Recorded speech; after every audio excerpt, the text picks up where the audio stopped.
Assalamualaikum warahmatullahi wabarakatuh. Perkenalkan, nama saya Aditya Martianti dari program studi S3 Pendidikan Matematika. Pada kesempatan kali ini saya akan mempresentasikan esai saya yang berjudul Cognitive Load Theory dan Implikasinya dalam Desain Pembelajaran Matematika.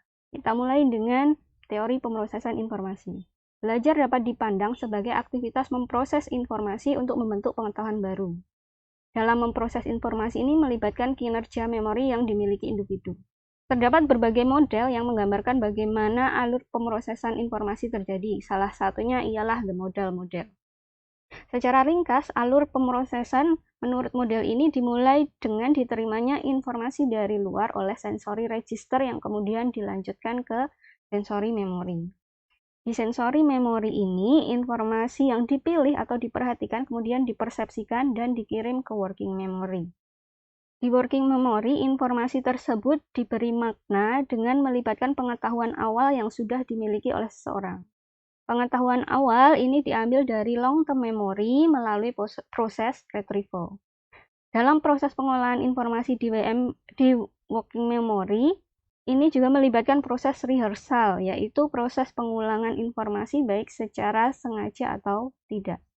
Selanjutnya, informasi yang telah diberi makna disimpan ke long-term memory melalui proses encoding. Nah, dalam pemrosesan informasi ini, working memory memiliki keterbatasan dalam kapasitas dan durasi waktu. Keterbatasan ini menjadi dasar dalam cognitive load theory. Cognitive load theory merupakan sebuah kerangka kerja yang berfokus pada keterbatasan kapasitas kognitif dalam working memory dan bagaimana hal tersebut mempengaruhi proses pembelajaran. Menurut teori ini, sumber cognitive load dapat dibedakan menjadi 3. Yang pertama, ada intrinsic cognitive load, yaitu cognitive load yang disebabkan oleh kompleksitas materi yang dipelajari. Kemudian ada extraneous cognitive load, yaitu cognitive load yang ditimbulkan dari efek penyajian materi yang dipelajari. Dan yang ketiga ada German cognitive load yang diartikan sebagai sumber daya working memory yang dikhususkan untuk memproses informasi yang relevan atau digunakan untuk mengkonstruk pengetahuan. Nah, prinsip dari cognitive load teori itu sendiri adalah pengelolaan intrinsic cognitive load, pengurangan extraneous cognitive load, dan peningkatan German cognitive load agar tercapai pembelajaran yang efektif. Nah, untuk mencapai kegiatan pembelajaran matematika yang efektif, ini guru perlu mendesain pembelajaran dengan memperhatikan prinsip-prinsip dari cognitive load effect. Antara lain, yang pertama, guru dapat menggunakan goal-free problem effect untuk memaksimalkan kinerja dari working memory. Kemudian, guru juga dapat menerapkan work example bagi novice learner.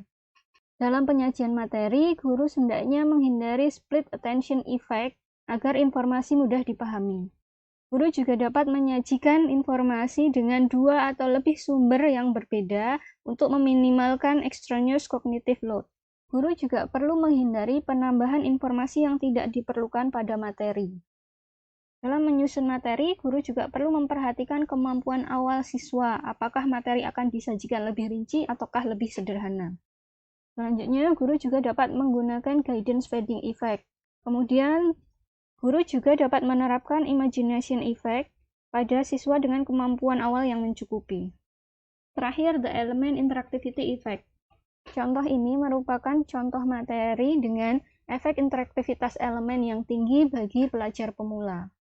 Implikasinya, guru perlu mempertimbangkan latar belakang siswa dan karakteristik materi agar dapat meminimalkan efek interaktivitas elemen sehingga materi lebih mudah dipahami.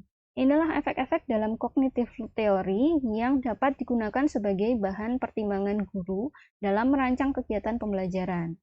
Dengan memperhatikan cognitive load effect ini, diharapkan pembelajaran yang telah dirancang guru dapat berjalan secara efektif.